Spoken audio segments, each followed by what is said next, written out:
Right. దొరపరెడ్డి Jagadish గారు, మొత్తం ఈ ఛార్జ్ షీట్ అంతా ఒక కథనం లాగా, ఒక కల్పితం లాగా ఉందని మాజీ సీఎం జగన్మోహన్ రెడ్డి ఆరోపిస్తున్నారు. ఎక్కడ కూడా ఒక్క ఆధారం చూపలేదు. ఆధారాలు చూపకుండా ఫ్యాబ్రికేషన్ చేసేసి లేనిపోను సృష్టించి ఒక ఛార్జ్ షీట్ వేసేసి మేమే మొత్తం అంతా చేసేసాం, అవినీతి చేసేసాం, 3,500 కోట్లు మాకు వచ్చేసాయంటూ అభూత కల్పనలు మాట్లాడుతున్నారు. ఇది వైఎస్ఆర్ కాంగ్రెస్ పార్టీ స్పందన ఛార్జ్ షీట్ పైన. ఈ ఛార్జ్ షీట్ వచ్చింది కాబట్టి ఈ కేసు ఇక్కడతో ఆగిపోయినట్టేనా, మరిన్ని అరెస్టులు కూడా ఉంటాయా జగదీష్ గారు? సతీష్ గారు, ముందుగా మీకు అలాగే వెంకటరెడ్డి గారికి 10 టీవీ ప్రేక్షకులకు కూడా నమస్కారాలు తెలియజేసుకుంటూ. నమస్తే అండి. ఇప్పుడు కౌంటర్ గా ఏదో కౌంటర్ చేయాలి కాబట్టి కౌంటర్ చేస్తా ఉన్నారు వైఎస్ఆర్సీపీ నాయకులు జగన్మోహన్ రెడ్డి గారు. ప్రతిదీ కూడా చాలా, ఇప్పుడు ఎవరైతే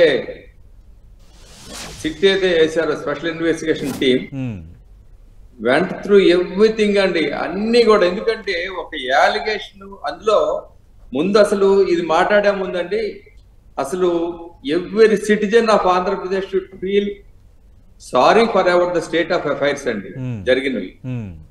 ఒక హ్యూమన్ వీక్నెస్ మీద ఎక్స్ప్లాయిట్ చేసి సోర్స్ ఆఫ్ ఇన్కమ్ పెట్టుకోవడం, దానికి ఒక స్కాండల్ చేయటం అన్నది చాలా దారుణం. ఢిల్లీలో చేశారు, తెలంగాణలో చేశారు, ఆంధ్రాలో కూడా ఎక్సెప్షన్ లేదు. This is a very sad state of affairs అండి.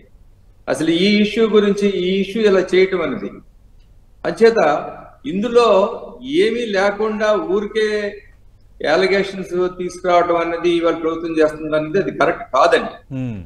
ఇప్పుడు ఇవాళ ఛార్జ్ షీట్ ఫైల్ చేశారు, that's a preliminary charge sheet. ఆ ప్రిలిమినరీ ఛార్జ్ షీట్ లో ఏమేం చేశామన్నది చాలా స్పష్టంగా ఉంది. ఇష్యూ బేస్డ్ గా రమ్మనండి. ఇష్యూ బేస్డ్ గా వచ్చినప్పుడు ఖచ్చితంగా గవర్నమెంట్ ప్రూవ్ చేసుకోలేకపోతే ఖచ్చితంగా అది చిన్న విషయం కాదు.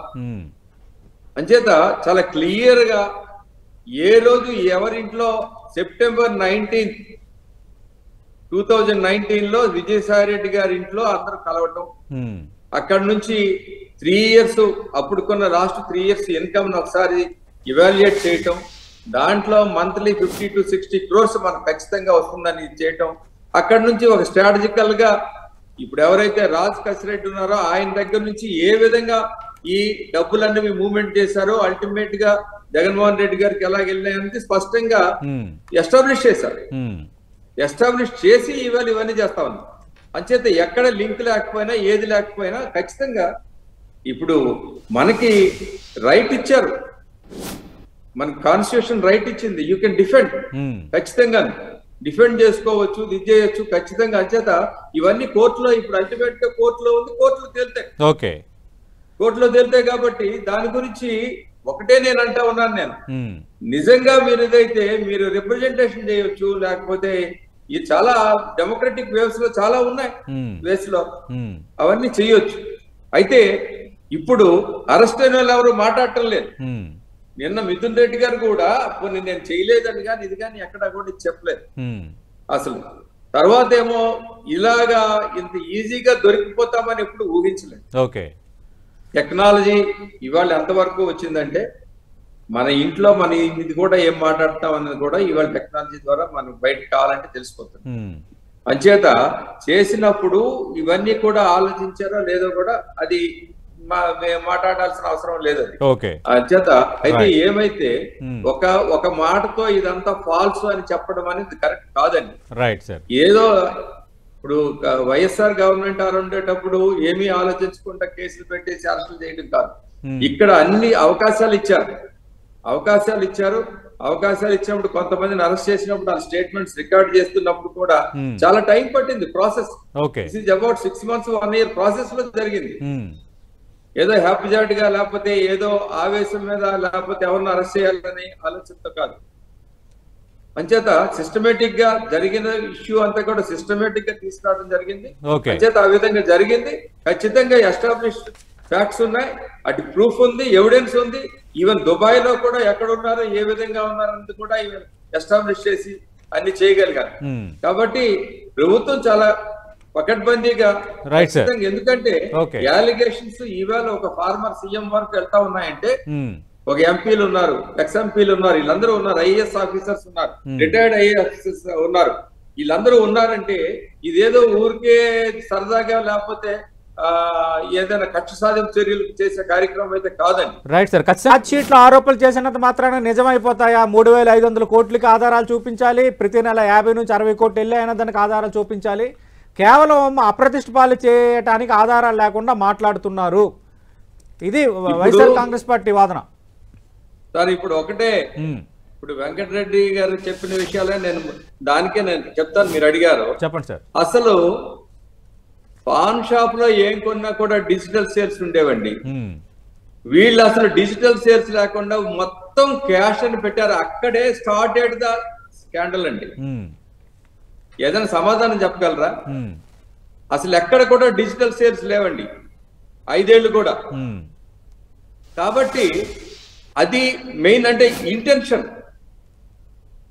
ఇప్పుడు లా ఆఫ్ ఎవిడెన్స్ లో ఉంటుంది మెన్సీరియా అని, mental intention. The intention it self is wrong. అంటే నో ట్రాన్స్పరెన్సీ. రెండోది ఏంటంటే సేల్స్ పెరిగాయి. ఇప్పుడు 3,500 crores సైఫన్ చేశారంటే ఇట్స్ ఎ పబ్లిక్ మనీ. ఎవరిచ్చారు సార్? 3,500 crores సైఫన్ చేశారు. దానికి మేము లెక్క చెప్తా ఉన్నాం ఎలా సైఫన్ చేశారని. అంచేత అది వెంకటరెడ్డి గారు అడుగుతున్నారు ఎక్కడ నష్టం జరిగింది, ఎక్కడ 3,500 కోట్లు అది ప్రజల డబ్బే కదా. గవర్నమెంట్ ఆధారం లేదంటున్నారు సార్. 3,500 కోట్లు కాదు, మీరు 1,00,000 కోట్లు అని చెప్పారండి ఒకప్పుడు, గుర్తెచ్చుకోండి. 1,00,000 కోట్ల మధ్యలో స్కామ్ జరిగింది. కోర్టుకి ఆల్రెడీ ప్రొడ్యూస్ చేశాం మేము. మీరు చూపించడం ఏంటి? కోర్టుకి